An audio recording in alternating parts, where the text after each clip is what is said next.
السلام علیکم ورحمۃ اللہ وبرکاتہ۔ محترم ناظرین، آج شب برات ہے، اور جب شب برات آتی ہے تو یہ امت دو گروہ کے اندر تقسیم ہو جاتی ہے۔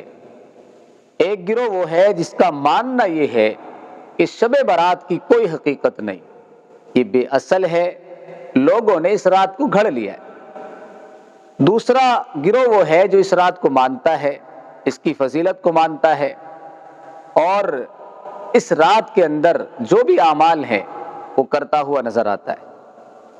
اب صحیح کیا ہے، غلط کیا ہے، اور کون سے اعمال ایسے ہیں جو اس رات کے حوالے سے لوگوں نے گھڑ لیے ہیں جن کو ہمیں نہیں کرنا چاہیے، اور کون سے اعمال وہ ہیں جو کرنے چاہیے، جو صحابہ کرام سے منقول ہیں، رسول اللہ صلی اللہ علیہ وسلم سے ثابت ہیں۔ آج کی ویڈیو میں ہم یہی ساری باتیں جانیں گے تفصیل کے ساتھ، بس آپ حضرات آخر تک ویڈیو میں بنے رہیں۔ سب سے پہلا مسئلہ تو یہ ہے کہ یہ رات ثابت ہے یا نہیں۔ جو گروہ یہ کہتا ہے کہ اس رات کی کوئی حقیقت نہیں ہے، وہ غلطی پر ہے، وہ شدت اختیار کرتے ہوئے نظر آتے ہیں۔ دراصل 17 صحابہ کرام ایسے ہیں جن سے اس رات کی فضیلت میں روایتیں منقول ہیں، حدیثیں منقول ہیں، گرچہ وہ ضعیف درجے کی ہیں، مضبوط سند کی نہیں ہے، لیکن اس کا مطلب یہ نہیں ہے کہ جو روایت کمزور ہوتی ہے، ضعیف ہوتی ہے، اس روایت کو سائیڈ کر دیا جائے، اس کا انکار کر دیا جائے اور اس کو یوں ہی چھوڑ دیا جائے۔ روایت کمزور ضرور ہے، ضعیف ضرور ہے، لیکن ایک ہی چیز کے بارے میں 17 صحابہ کرام سے ایک ہی بات کا منقول ہونا، ایک ہی رات کی فضیلت منقول ہونا، اس بات کی دلیل ہے کہ اس رات کی کوئی نہ کوئی حقیقت ضرور ہے۔ تو اس لیے چونکہ روایتیں بہت ساری ہیں، 17 صحابہ کرام سے منقول ہیں، تو اس لیے ان روایتوں کا اعتبار کیا جاتا ہے اور اس رات کی فضیلت کو بیان کیا جاتا ہے۔ اب جو گروہ یہ کہتا ہے کہ اس کی کوئی حقیقت نہیں ہے، ان کو تو ہم سائیڈ کر دیں گے، ان سے ہمیں کوئی لینا دینا نہیں ہے، وہ کیا کہتے ہیں، وہ کیا مانتے ہیں، ان کا اپنا کام ہے۔ لیکن ہمارا ماننا یہ ہے کہ اس رات کی حقیقت ثابت ہے، فضیلت ثابت ہے، کیونکہ 17 صحابہ کرام نے اس کے فضائل کو بیان کیا ہے۔ اب روایتوں کے اندر، حدیث کے اندر کیا چیزیں ملتی ہیں، کیا کام ہمیں کرنے چاہیے، وہ کون سی باتیں ہیں جو احادیث سے ثابت ہیں، تمام روایتوں کو اگر جمع کیا جائے اور ان روایتوں سے احکام کو ثابت کیا جائے، نکالا جائے، تو دو ہی باتیں شب برات کے حوالے سے معلوم ہوتی ہیں جن کا ہمیں کہہ لیجیے اہتمام کرنا چاہیے اور جن کے کرنے کی فکر کرنی چاہیے۔ پہلی بات تو یہ ہے، اس رات کو ہمیں عبادت میں گزارنا ہے۔ اب وہ چاہے ہم تلاوت قرآن کریم کریں، یا نوافل پڑھنے کا اہتمام کر لیں، یا ذکر کریں، استغفار کریں، صلاۃ التسبیح ہے وہ پڑھ لیں، بڑی فضیلت ہے، وقت بھی ہوتا ہے، فراغت ہوتی ہے۔ اسی طریقے سے سب سے بہتر کام یہ ہے کہ ہماری جو نمازیں چھٹی ہوئی ہیں، یعنی نوافل پڑھنے کی جگہ بہتر یہ ہے کہ جو نمازیں ہماری چھٹی ہوئی ہیں، جو ہمارے ذمے میں ہے پہلے سے، ان نمازوں کی ہم قضا کر لیں۔ تو اس رات میں کوئی مخصوص عبادت منقول نہیں ہے صحابہ کرام سے، رسول اللہ سے، کہ وہی کام کرنا ہے، اس کے علاوہ دوسرا کام نہیں کرنا۔ آج کل سوشل میڈیا پہ آپ دیکھیں گے بہت سارے میسج ایسے وائرل ہوتے ہیں کہ شب برات کی نماز پڑھنی چاہیے، اتنی رکعت پڑھیں، ایسے پڑھیں، 6 رکعت مغرب بعد پڑھیں، 2 رزق کی جو ہے تنگی کو دور کرنے کے لیے، عمر میں برکت کے لیے، کاروبار کی ترقی کے لیے۔ اس طرح سے لوگوں نے نمازیں گھڑی ہوئی ہیں۔ دیکھیں، آپ میری بات صاف طور پر سمجھ لیجئے، شب برات عبادت کی رات ہے، یقیناً اس میں عبادت ہمیں کرنی چاہیے، لیکن کس طرح کرنی ہے یہ بات رسول اللہ نے ہمیں نہیں بتائی، یعنی کوئی خاص عبادت رسول اللہ سے منقول نہیں ہے۔ اب وہ عبادت آپ کسی بھی طرح کر سکتے ہیں، کوئی بھی کام آپ بغیر التزام کے کر سکتے ہیں۔ دین ہماری مرضی کا نام نہیں ہے کہ ہم جیسے چاہیں کریں، جو ہمارے دل میں آئے کریں، جو اچھا لگے کریں۔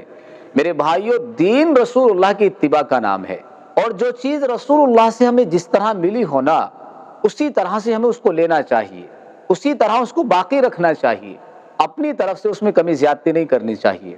تو ایک بات تو ہمیں یہ سمجھنے کی ہے اس رات کے حوالے سے کہ ہمیں کوئی مخصوص عبادت ہی نہیں کرنی، اور شب برات کے نام پر ہمیں کوئی بھی عبادت نہیں گھڑنی، کوئی نماز نہیں گھڑنی۔ عبادت کریں بغیر التزام کے، کوئی بھی عبادت کر سکتے ہیں، اور حتی الامکان فضول کاموں سے، فضول لغویات سے، فضول باتوں سے پرہیز کریں، غیبت کھانے سے پرہیز کریں، چائے کے ہوٹلوں پر، محلوں میں، گلی کوچوں میں گھومنے سے، یوں ہی وقت ضائع کرنے سے پرہیز کریں، کیونکہ یہ رات جاگنے کی ہے، عبادت کرنے کی ہے۔ اگر آپ فضول میں جاگ رہے ہیں تو آپ کا سونا بہتر ہے۔ وہ لوگ سو جائیں جو عبادت نہیں کر سکتے اس رات میں، یوں ہی وقت ضائع کرنا ان کا کام ہے، ان کا مقصد ہے، تو پھر میں ان کو یہ کہوں گا کہ وہ اس رات میں نہ جاگیں، یہ رات ان کے لیے نہیں ہے، وہ سو جائیں تو ان کے حق میں زیادہ بہتر ہے۔ تو جاگنا ہے، عبادت کرنی ہے، عبادت کسی بھی طرح۔ دوسری چیز یہ ہے جو احادیث سے منقول ہے کہ دوسرے دن کو، یعنی رات گزرنے کے بعد 15 تاریخ کو شعبان کی ہمیں روزہ رکھنا ہے، یہ مستحب ہے۔ رسول اللہ صلی اللہ علیہ وسلم یوں تو شعبان کے پورے مہینے میں روزہ رکھا کرتے تھے، لیکن 15 تاریخ کے روزے کی رسول اللہ صلی اللہ علیہ وسلم نے فضیلت بیان فرمائی ہے، اور جو احادیث شب برات کے حوالے سے منقول ہیں، فضیلت میں منقول ہیں، ان میں 15 تاریخ کے روزے کی بات بھی ہے۔ اس لیے ہمیں 15 تاریخ کا روزہ رکھنا چاہیے، اور ایک ہی روزہ رکھنا ہے شب برات کا۔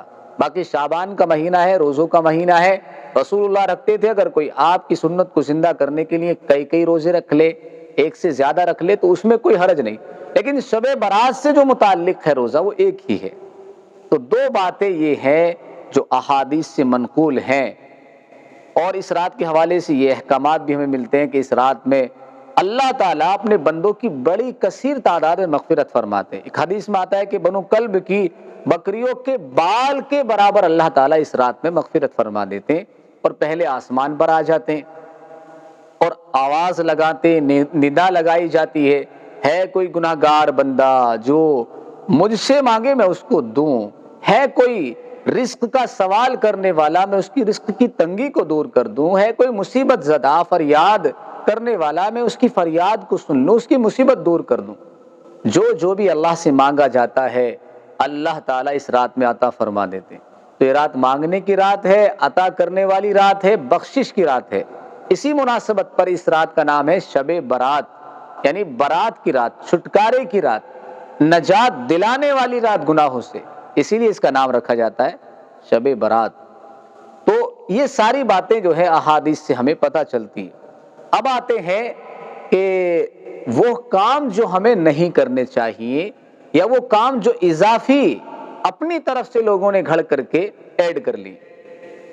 جو ماننے والا طبقہ ہے ان میں ایک طبقہ وہ ہے جو ماننے میں اس قدر غلو کرتا ہے کہ اس رات کو اس نے اس کی حقیقت سے اوپر اٹھا کر کے اس کو تیوہار بنا دیا ہے۔ اب کیا ہوتا ہے، جب شب برات آتی ہے تو بڑے انتظامات ہوتے ہیں، کھانے بنائے جاتے ہیں، اچھے اچھے پکوان ہوتے ہیں، حلوہ بنایا جاتا ہے۔ حلوہ تو اتنا مشہور ہے کہ ہر گھر میں بنتا ہے۔ پتہ نہیں شب برات سے اس حلوے کا کیا تعلق ہے، اللہ جانے کون بندہ تھا جس نے اس حلوے کی ایجاد کی اور امت کو ایک مشغلے کے اندر لگا دیا، اصل کام سے ہٹا کر کے۔ تو حلوہ بنانا شب برات کے اندر، چراغاں کرنا، گلیوں کو سجانا، اور اب تو ایک کام اور ہم نے شروع کر دیا ہے کہ ہم اپنے بچوں سے آتش بازیاں کرواتے ہیں، پٹاخے پھڑواتے ہیں، آگ زنی ہوتی ہے، اور اس کے علاوہ نئے کپڑے پہنائے جاتے ہیں، شربت تقسیم کیا جاتا ہے، اور نہ جانے شب برات کے نام پر کیا کیا ہوتا ہے۔ یہ سارے کے سارے کام وہ ہیں جو لوگوں نے گھڑے ہیں، ان کا حقیقت سے کوئی تعلق نہیں ہے، یہ شرعی کام نہیں ہے، یہ اسلام مخالف کام ہے، بدعت ہے، ان سے بچنا چاہیے۔ شب برات سے ان کا میرے بھائیوں کوئی تعلق نہیں ہے۔ شب برات تو عبادت کی رات ہے، اللہ سے مانگنے کی رات ہے، اللہ کے سامنے رونے کی رات ہے۔ نئے کپڑے پہننا، حلوے بنانا، خوشیاں منانا، اس کا اس رات سے کیا تعلق ہے؟ یہ خوشی کی رات تھوڑی ہے، یہ خوشی کی رات نہیں ہے، تو اللہ سے مانگنے کی رات ہے کہ ہم نے سال بھر گناہ کی، اپنے نفس پر ظلم کیا، دل کے اندر تاریکی پیدا کر لی، دل سیاہ ہو گیا ہے، اللہ نے ہمیں موقع دیا کہ آؤ رمضان سے پہلے پہلے اپنے دل کو دھو لو، صاف کر لو، گناہوں سے صاف ستھرے ہو جاؤ، تاکہ تم رمضان میں اس حال میں داخل ہو کہ تمہارے جسم پر کوئی گناہ نہ ہو، تمہارے نامہ اعمال میں کوئی گناہ نہ ہو، صاف ستھرے پاک صاف ہو کر کے رمضان میں داخل ہو جاؤ۔ اس لیے اللہ تعالیٰ نے یہ رات ہمیں دی۔ تو خوشیاں منانے والی تو کوئی بات نہیں۔ اچھا، یہ بات سمجھ میں آ گئی، کیا ہمیں نہیں کرنا چاہیے؟ حلوہ نہیں بنانا چاہیے، نئے کپڑے پہننے کا اہتمام نہیں کرنا چاہیے، جو ہے کپڑے وہ ہیں ان کو پہنا جائے۔ اور اسی طریقے سے ایک کام ہمارے یہاں یہ ہوتا ہے کہ شب برات کے اندر لوگ قبرستان کے اندر چراغاں کرتے ہیں، سجایا جاتا ہے، اور پھر پوری رات جو ہے لوگوں کا آنا جانا رہتا ہے، قبرستان کی زیارت کرتے ہیں۔ اب لوگوں نے اس کو بھی جو ہے شب برات کے حوالے سے اس کو لازم کر لیا ہے۔ آپ دیکھیں گے ہر جگہ پر یہی حال ہے۔ دیکھیں اس کی حقیقت کیا ہے، میں آپ کو بتا دیتا ہوں۔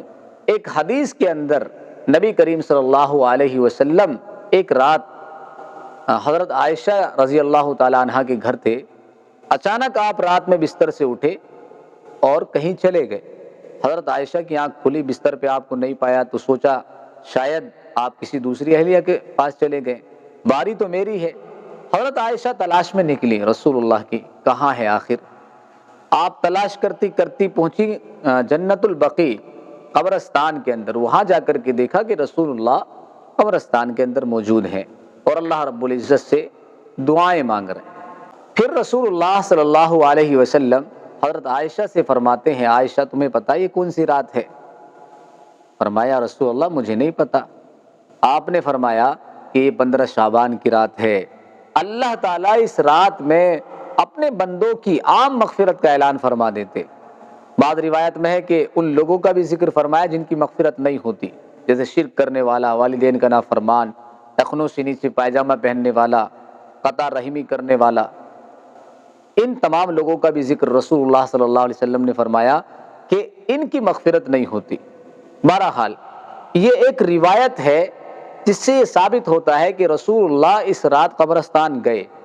اب یہاں پر سمجھنے والی بات یہ ہے، ایک تو رسول اللہ صلی اللہ علیہ وسلم زندگی میں ایک بار ہوا ایسا، اور ساتھ ہی آپ اکیلے گئے، کسی کو ساتھ نہیں لے کر کے گئے۔ آپ چاہتے تو صحابہ کرام کو جمع کر کے آپ بھی اسی طرح سے جو ہے اہتمام فرما سکتے تھے اور ہر سال فرماتے، لیکن چونکہ یہ چیز ضروری نہیں سمجھی رسول اللہ نے، اسی لیے آپ زندگی میں ایک بار گئے اور چھپ چھپا کر کے گئے کہ بیوی کو بھی پتہ نہیں چلا۔ تو اگر کوئی آدمی زندگی میں ایک بار قبرستان شب برات میں جانا چاہے سنت کو زندہ کرنے کے لیے، تو اس کے لیے تو یہ درست ہوگا، سنت کی اتباع کہلائے گی، ثواب بھی ملے گا۔ لیکن شب برات کے اندر ہر سال التزام کے ساتھ قبرستان جانے کو شب برات کی عبادت سمجھنا، اس کے ساتھ خاص کرنا، یہ اپنی طرف سے زیادتی ہے، یہ لوگوں کی گھڑی ہوئی بات ہے۔ اس لیے شب برات کی عبادت سمجھ کر کے، شب برات کا کام سمجھ کر کے قبرستان میں نہیں جانا چاہیے۔ ہاں اگر جا رہے ہیں، چونکہ آپ کے پاس پورے سال وقت نہیں ہوتا، شب برات میں آپ کو یاد آتی ہے، جائیں، لیکن شب برات کا حصہ سمجھ کر، اس کی عبادت سمجھ کر کے نہیں جانا چاہیے۔ قبرستان جائیں، کوئی منع نہیں کرتا، جائیں عبادت کے لیے، جائیں قبرستان جائیں، کوئی منع نہیں کرتا، جائیں وہاں جا کر کے ایصال ثواب کریں، ان کے لیے مغفرت کی اللہ سے دعا کریں، لیکن اس کو شب برات کی عبادت نہ سمجھیں۔ تو امید کرتا ہوں آپ حضرات کو یہ ویڈیو پسند آئی ہوگی۔ بہت ساری باتیں وہ ہیں جو رہ گئی ہوں گی، لیکن یہ بات اچھی طرح سمجھ لیجئے کہ 2 ہی کام جو میں نے بتائے وہی جو ہے حدیث سے ثابت ہیں، ان کے علاوہ جتنے بھی کام ہیں وہ سارے کے سارے غیر ثابت شدہ ہیں، لوگوں کے گھڑے ہوئے ہیں۔ اللہ تعالیٰ صحیح طور پر ہمیں دین پر عمل کی توفیق عطا فرمائے۔ اس ویڈیو کو جتنا زیادہ ہو سکے آپ شیئر کریں تاکہ دوسرے لوگ بھی فائدہ اٹھا سکیں۔ السلام علیکم ورحمۃ اللہ وبرکاتہ۔